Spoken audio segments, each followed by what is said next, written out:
Hey everybody, my name's Matt Boyd. I've been with the Mesh for about a year. I'm going to talk about South Brooklyn and specifically a new hub that we've got going on down there. So I haven't given a presentation in like 10 or 11 months.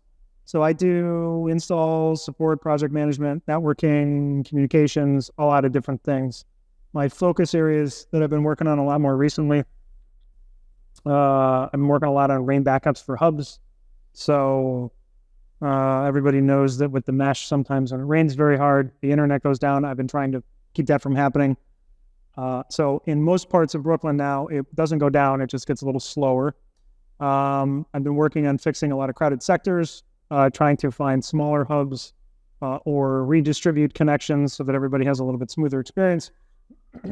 Physical topology, so essentially trying to find better ways to link hubs together.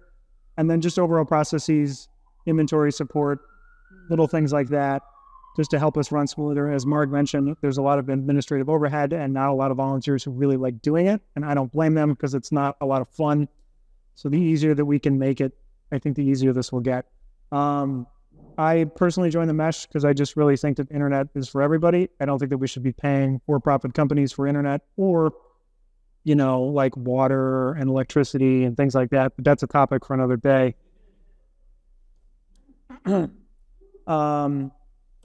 Okay, so currently the challenge that we have in the south of Brooklyn, right, is we don't have a lot of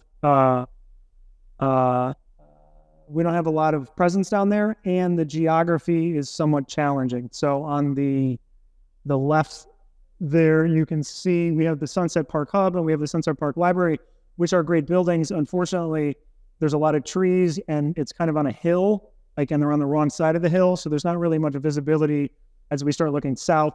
Flatbush Cats has been set up more recently. It's a good hub. It's just not very tall, right? So it's a little challenging for us, even if we can find a good building as we start looking south, to be able to get it connected short of a fiber lease, which can be very, very expensive.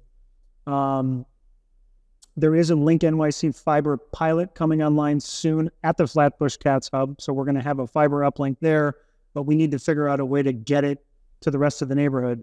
So what John and I have discovered, we had a guy come to us in Borough Park.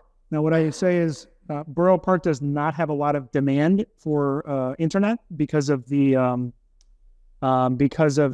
culture there. However, this building is really, really great. It's 6 stories. It's got another 2 to the bulkhead. You can kind of see in my picture here, it's a little grainy, but the building itself is 6, and then there's 2 more stories up to the very top of that elevator bulkhead.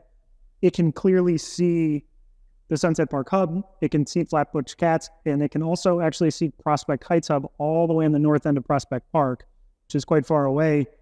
Around the building, it has about 315 degrees of line of sight to everything around it for a couple of kilometers.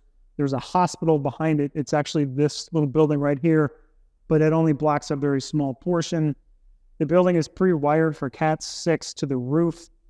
Unfortunately, as we discovered, it is not pre-wired for Ethernet into the apartments, but it does have coax, which they're not planning on using. So we're going to do MoCA. And for those of you unfamiliar with that, MoCA is a way to send Ethernet over RG6 at a relatively low cost to provide in-unit connectivity. The reason that the building manager came to us is because he doesn't have any other internet service. Verizon had run some conduit, but is very, very delayed in installing service, and he can't get his certificate of occupancy, and he has people that want to move in. So we quickly put up an install with a light beam and an Omni, took a lot of pictures and did some planning. We have a commitment from him for the 5 HPD units, so the affordable housing program there, and there's 9 more units available in the building. So our plan is to hook those 5 up, but also build a hub out. This is just, it's kind of hard to see because of where you are, but you can see Sunset Park up here, Prospect Heights, over there somewhere is Flatbush Cats, I promise. But again, it's kind of grainy from here, but I will share it more broadly. It can see pretty much every rooftop in the vicinity until you hit the hospital over here. So even if we don't have a lot of people close by that want to get hooked up, this could be a great relay to other neighborhoods down to the south with really, really clear line of sight. The building costs overall, for those of you who haven't really seen what a hub costs, this is actually pretty standard for us to put some equipment on the roof. So the network rack, which we would put in a indoor portion on the 7th floor with a router, some power and cables, is about $1,500 of cost to us. The roof masts, to put a couple of non-penetrating masts on the roof because they don't want us to do much drilling, and other outdoor equipment and switches, is going to be about $2,500. And then tools and miscellaneous parts. John really did all the work on this of putting the bill of materials together because he's way more experienced with this than I am. Inside the building, this is really where we're going to probably get most of our money back, if not all of it. Very, very low fixed costs. We really just need a switch in the basement and a couple of Mocha adapters.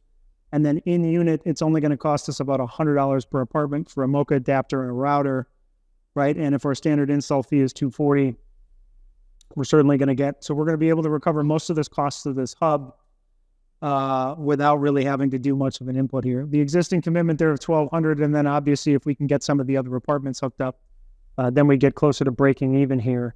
And then of course, as we hook up more people in the neighborhood, we recover those costs. Very, very related to what Andrew was talking about, where we pay for the hub up front, and then we make it up in the long run. You can see here, John standing up on a ladder with some wires coming out of the roof, and then in the basement, the wires that come in there, as well as a ton of coax that's just lying loose that we can reuse. For antenna selection and routing, from a Sunset Park perspective, it's going to be the primary link until Flatbush Cat's Link NYC fiber is live. It's only about 1 kilometer away, which makes it a good candidate for 60 gigahertz. For those of you that aren't as familiar with the antenna technology, 60 gigahertz is very high capacity. We can get 1 to 2 gigabit out of it. It just is much more sensitive to the rain, but at 1 kilometer, it's going to be really, really solid. Currently, we have that 5 gigahertz light beam. We'll probably just do another 5 gigahertz point-to-point, but we have to do a little bit more work at the Sunset Park hub because it is pretty much maxed out on equipment right now. We need to do some upgrades to get more power onto the roof.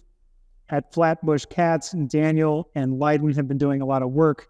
As soon as that Link NYC fiber is online, we're going to make that the primary.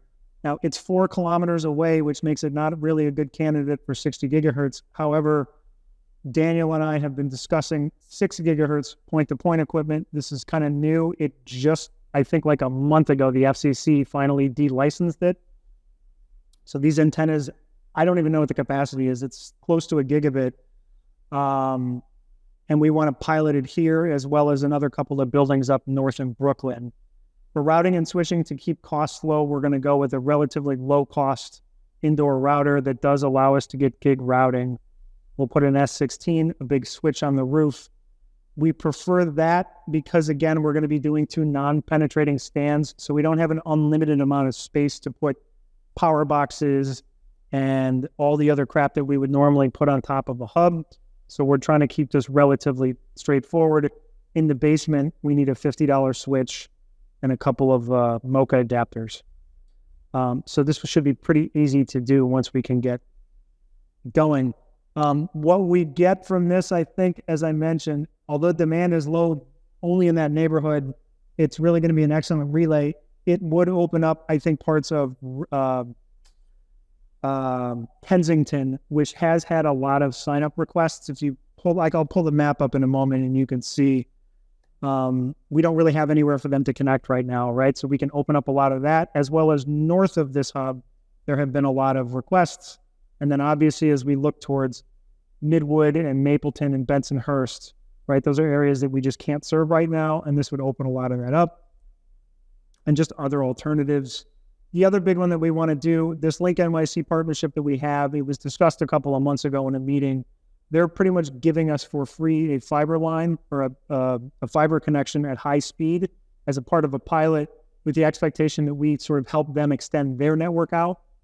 And that's where we think that this is really going to benefit it, is we can pull more hubs and local people onto that, and then they're kind of getting onto the internet together with NYC Mesh and Link NYC. So for us, really what's next is to submit the bond for board approval. I'd like to talk to the guy about an access agreement for the roof, mostly just so that if in 6 months he changes his mind, he can't kick us off and tear all of our equipment down. They're going to get their certificate of occupancy, and then we're going to build it out. Like I said, John was a big help. I'm just going to pull up the map, though, so we can see what I'm talking about. Let's kill us.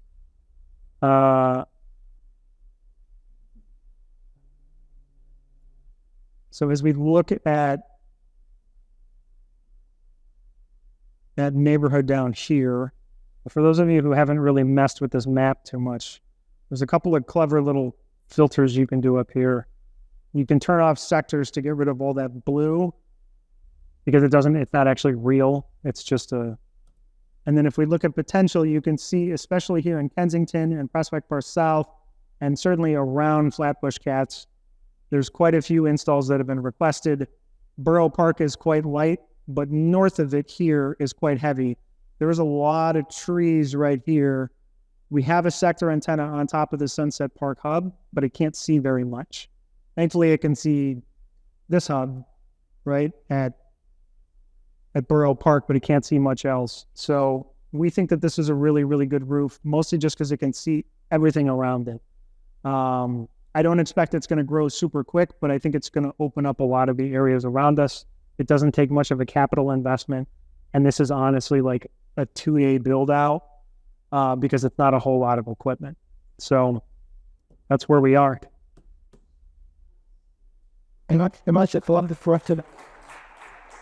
Say again? They've got it. Any questions? Love it. So, I live in the neighborhood. Oh, cool.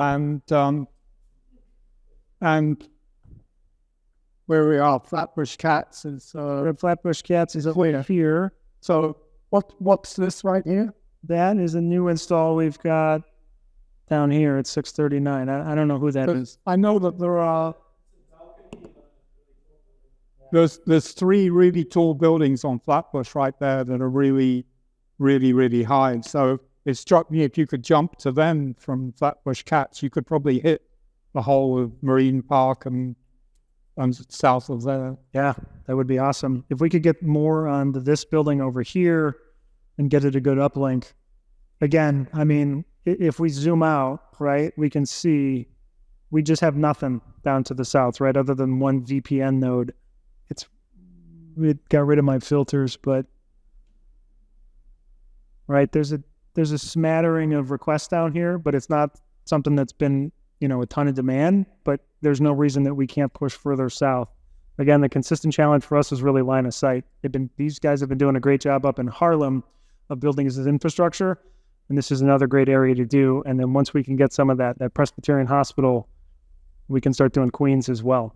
So, I mean, this is to me, it's a good low-cost way to get into these neighborhoods because the alternative is to get a full building to get hooked up and commit 100 apartments so that we can make a fiber lease affordable. But that brings a lot of operational cost to us. So, the advantage of doing a hub like this is it's just really just one-time spend, and then we just got to support it. So you mentioned this guy's talking to us because, he can't get connected through a traditional provider. That's cool. I'm thinking, is there an opportunity there? Like, should we look to fill this role in other places? One thing Mark was saying earlier is like, we can move really, really fast as compared to these other providers. Like, is there a way we could leverage this to like slide in and eat Spectrum's lunch in other places? Love it. We just got to find out who's got access to the Verizon backlog. So this guy's been interested in the mesh for a while. He lives like up here, and I don't think he's got line of sight, but he also has another building up here that we've discussed as well. So we may see if we can get a couple of units there hooked up. I mean, this is the sort of grassroots part of getting people hooked up is just finding somebody that's got a couple of buildings or, Fletcher over here, same deal, right? A couple of units you've got access to. So lots of opportunity. I guess just an observation. I think one, it speaks to we have a pretty good reputation if someone is coming to us for this, and I don't know how to estimate what the value of what we're providing this guy is, and I'm not suggesting that we, turn the screws to extract more value. That's not really my game, but I do think, going down this road, we probably there's probably a lot more opportunity here because, yes, as Andrew observes, it's probably not the only one in this situation, and it wouldn't be surprising to me if we're providing him with $50,000 of value here or something like that. And so it is good to get it in writing that we, have a lease on the roof, but also we probably can put more big antennas on the roof, or, he's probably willing to do us a solid here and whatever the next phase is. And that's kind of the conversation we had with him, right? Like, he's committed to sign up those 5 units and to donate monthly on behalf of them, right, for us, and then just to help, hook up other people. And the first thing we asked as soon as we saw his building, we're like, can we put stuff on the roof? Because then we'll go as fast as you want, right? So John and I went out there a couple of days later with an antenna and said, you have internet, go get your certificate of occupancy. We're going to come back in a month with a truck full of equipment. So,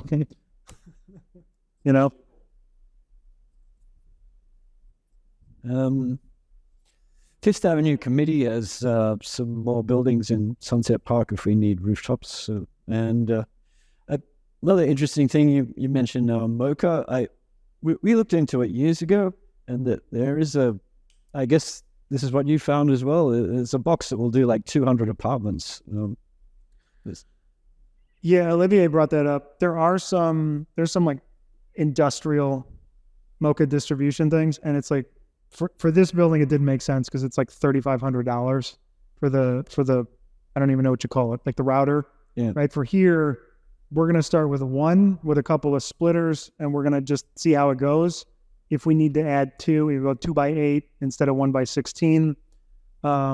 I know that I've heard that there's 1 or 2 other places that we might have Mocha, but this one's probably kind of new for us. So one clever thing that John came up with in this case is that the Mocha, essentially the thing that's going to distribute Mocha in the basement, is actually going to get powered by PoE off that switch, so that if we have an issue with it, we can reset it remotely, right? Because the equipment on the roof will be dedicated power and battery backup. So if the equipment downstairs starts acting up, we'll be able to reset it remotely because we can flip the power on it. Because we're just using, this is just consumer grade, right? It's I think $120 a pair for the Mocha adapters. What you're talking about, that gets into like cable TV, Xfinity, grade distribution, but why not? Yeah, it's definitely worth it if there's a couple of hundred apartments. Yeah, I know for sure. Yeah, you don't want to. I certainly don't think that we should be buying 2,000 of those. Those things are going to burn out. Yeah, if we're going to do, if you're going to do 100 or 200 apartments with Mocha, I think you definitely want something that's like carrier grade, has remote management, where you can see what the signal strength is and everything. This one's going to be pretty light touch. Yeah, it's just, their thing is like the research that we did, there's nothing in between. There's the $70 unit that can push to 15 devices, and there's the $4,000 unit that can push to, 15 times 20 devices. We did one building with Mocha, just 3 apartments, I think, and we used the Motorola devices. They're only like $20 each. Yeah. Yeah, well, Andrew's got this you're using it at home, and that's why we're going with that one. It's a little pricier. Yeah, I've had the same thing. I did Mocha when I first joined because I didn't want to run a bunch of wires in my apartment, and the $25 ones tend to be hot garbage, and the $60 ones tend to be much, much better. I don't know why. These actually are capable of 2.5 gig. We're not going to have a 2.5 gig uplink, so we're not going to try to put switches in to support it yet, but we could. The one thing I would add is the one challenge with Mocha is unless you get very high-end professional equipment, you don't get client isolation. So the 5 or 6 or 8 people that are hooked up to the one feed device, they're not going to be isolated. They're all going to be behind their own routers, so I'm really not worried about it. But it's just something we got to be aware of in case somebody plugs into a LAN port it could happen. Yeah, there are other, I mean, we could put them on VLANs. There's a lot of clever ways to do it, but probably not with TP-Link routers. Anybody else? Okay.